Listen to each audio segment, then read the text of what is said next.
Dado como um grande médium da atualidade. Eu vou conversar com Divaldo Franco. Venha!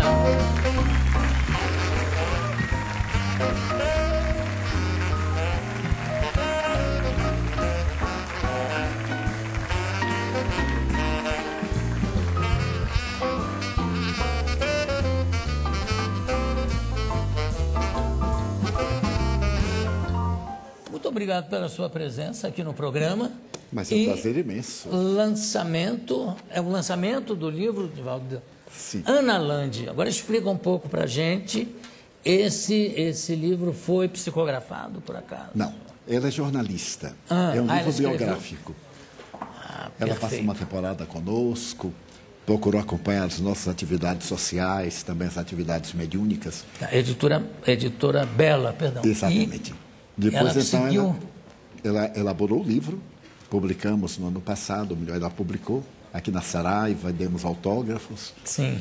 E agora temos o prazer de estar com você. Imagina, o prazer aqui. Um grande prazer. É todo meu. Quando é que você começou a sentir essas manifestações de espíritos, vamos chamar de espíritos, por falta de encontrar um nome mais apropriado, né? Manifestação ou espírito, enfim. Quando é que começaram a se manifestar através de você? Quando eu contava 4 anos, nossa família é muito católica, no interior da Bahia, em Feira de Santana, eu estava brincando na sala e se adentrou uma senhora estranha e me disse: chama Ana, que é minha mãe. Eu achei natural, chamei minha mãe, que estava na cozinha, e quando ela veio, eu digo: tem aqui uma senhora que lhe quer falar. E minha mãe, não percebendo o caso, me reclamou, pensou que era uma brincadeira, me puxou a orelha, que naquele tempo podia, né? Agora não pode mais, e se voltou para a cozinha. Então a senhora disse: Di, que é meu nome de família, chame Ana, diga que é Maria Senhoria, eu sou sua avó.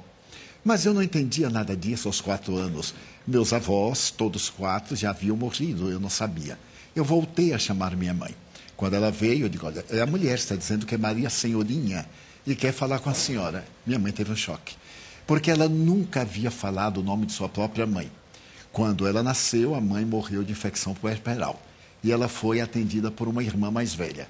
Ela ficou assustada: mas como você sabe isso? Eu digo: a senhora está aqui. Mas ela não havia.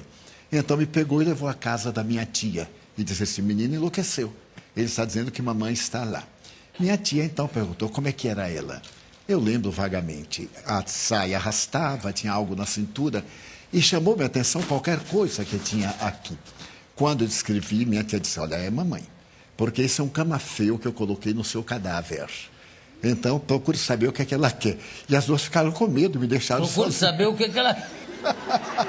Vai lá. Vai lá. Jogaram o pobre do órfão. E então, eu não me lembro o que aconteceu. Aconteceu um fenômeno psíquico qualquer, eu perdi a consciência. A partir daí, João, eu me tornei uma criança mais ou menos especial. E meu pai era muito severo. Muito especial, como mais ou menos. E aí? Porque eu via coisas que os outros não viam. Via crianças, especialmente um indígena brasileiro que dizia chamar-se Jaguaraçu. E nós brincávamos muito, e eu tinha a impressão que era uma criança como outra qualquer. Você brincava com esse índiozinho? Trepava nas árvores, corria pelo quintal, aquelas casas de quintais muito grandes. E ele trepava nas árvores junto com você também? Então, sempre chegava na frente. E eu ficava surpreso. E assim, ué, como é que você subiu antes de mim? Eu dizia assim: fenômeno, fenômeno. Mas eu não sabia o que era fenômeno, o índiozinho Jaguaraçu. Quando eu completei lá pelos 7 anos, eu comecei a perceber que eu via muitos outros seres que os meus pais não viam. E então aí criaram-se muitos problemas, porque eu era muito católico, estava sempre na religião, confessava, e o padre terminou por dizer que aquilo era uma influência demoníaca, que o demônio estava desejando... Essas influências são sempre consideradas demoníacas. É uma coisa absurda, não é? Porque nunca me havia proposto nada negativo.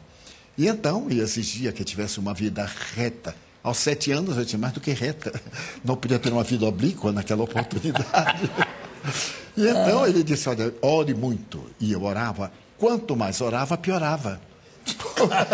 Porque eu me concentrava, entrava num mundo psíquico mais forte. Por fim, aos 12 anos, eu briguei com Deus. Porque eu disse para ele: você não aguenta o diabo, como é que eu vou aguentar? Se você que criou o diabo não aguenta, como é que eu vou aguentar? Faço de tudo, oro, confesso, comungo. Nesse ínterim eu adoeci. Morreu um irmão meu e eu fui ver, ele estava caído no meio da rua e eu tive um impacto muito grande. Voltei para casa, avisei os meus pais e fiquei sentado. Aquele tempo não havia necrópsia nem nada no interior da cidade, só havia um médico. Ele foi levado para sua casa, que era casado e morava perto de nós. E então, mais ou menos às 8 da noite, minha mãe disse assim: meu filho, vamos fazer o velório, vamos orar o terço de Nossa Senhora. Nós tínhamos uma mesa muito grande, porque nós éramos 13. E então, aquela mesa, 2 bancos. 13 filhos. 13 filhos. Com meu pai e minha mãe, 15. Era assim, muito tranquilo. Era o primeiro laboratório da minha vida. E então, naquele momento, eu me quis levantar e não pude. Tentei outra vez e não pude. Quando minha mãe me puxou, eu caí. E então foi chamado o médico e disse: é um trauma.